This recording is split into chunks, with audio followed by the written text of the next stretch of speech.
फूलन देवी।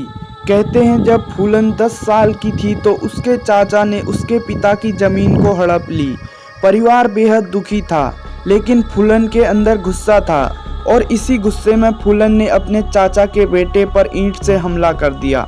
10 साल की उम्र में ही फूलन की शादी भी कर दी गई, वो भी गांव के एक अधेड़ उम्र के शख्स से। 10 साल की फूलन शादी करके जब अपने पति के घर पहुंची तो शुरू हुई अत्याचार की कहानी। फूलन का पति उसके साथ रोज मारपीट करता था। 10 साल की लड़की ये झेल न पाई, वो बेहद बीमार रहने लगी। इसी दौरान वो अपने मायके लौटकर आई तो ससुराल में उसके पति ने दूसरी शादी कर ली। मायके वालों ने उसे वापस ससुराल भेज दिया, लेकिन वहाँ उसके ऊपर अत्याचार और बढ़ गए। अब जुल्म ढाने वालों में उसके पति की दूसरी बीवी भी शामिल थी। आखिरकार फूलन देवी ने तंग आकर चंबल की बीहड़ को चुना। घर छोड़कर वो डाकुओं के साथ मिल गई। चंबल में फूलन को डाकू विक्रम मल्लान का साथ मिला। दोनों साथ में खुश थे, लेकिन ये बात दूसरे गैंग यानी ठाकुरों को पसंद नहीं आई। डाकू लाला ठाकुर और श्री राम ठाकुर ने विक्रम मल्लान की हत्या कर दी और फूलन एक बार फिर अकेली हो गई। विक्रम की हत्या के बाद ठाकुर गैंग ने फूलन देवी का अपहरण किया और बेहमई गांव में कैद कर लिया। कहते हैं 3 हफ्तों तक उसे बंदी बनाकर रखा गया और गांव के अलग अलग ठाकुरों ने उसके साथ दुष्कर्म किया।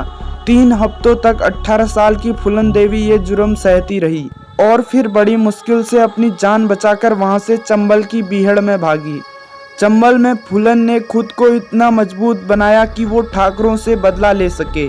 कड़ी मेहनत और बदले की आग ने वो काम किया जिसकी कोई कल्पना भी नहीं कर सकता था। 1981 में बेमई गांव में फूलन वापस लौट आई।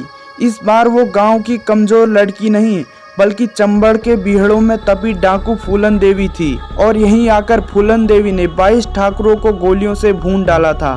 जैसे ही ये खबर पूरे देश में फैली, हड़कंप मच गया।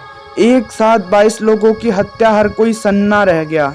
इस घटना के बाद पूरे देश में फूलन की गिरफ्तारी को लेकर आवाजें उठने लगी। पुलिस पर दबाव था डाकू फूलन देवी को गिरफ्तार करने का। वो बन चुकी थी बैंडेड क्वीन, लेकिन चंबल के बीहड़ों से उसे पकड़ना कोई आसान काम नहीं था। ठाकुरों की हत्या पर देश की राजनीति भी गर्मा गई।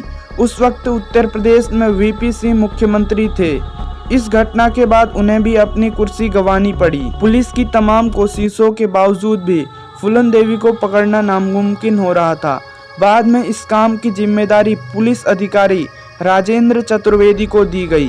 कहते हैं उन्होंने फूलन देवी को आत्मसमर्पण करने के लिए तैयार किया।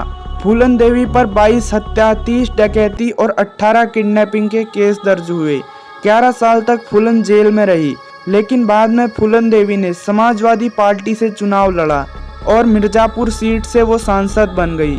पहले गांव की मुश्किल जिंदगी, फिर चंबल के बीहड़ और अब सांसद तक का सफर। ऐसा लगा शायद फूलन देवी की जिंदगी अब पटरी पर आ जाएगी। उन्होंने उम्मेद सिंह नाम के एक शख्स से शादी भी की, लेकिन 2001 में फूलन देवी की हत्या कर दी गई।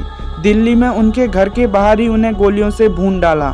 इसके बाद उन पर कई सारी फिल्में बनी जो कि काफ़ी हिट हुई। तो दोस्तों, आपका इस बारे में क्या कहना है कमेंट में ज़रूर बताना और ऐसी वीडियो के like share subscribe. Thanks for watching.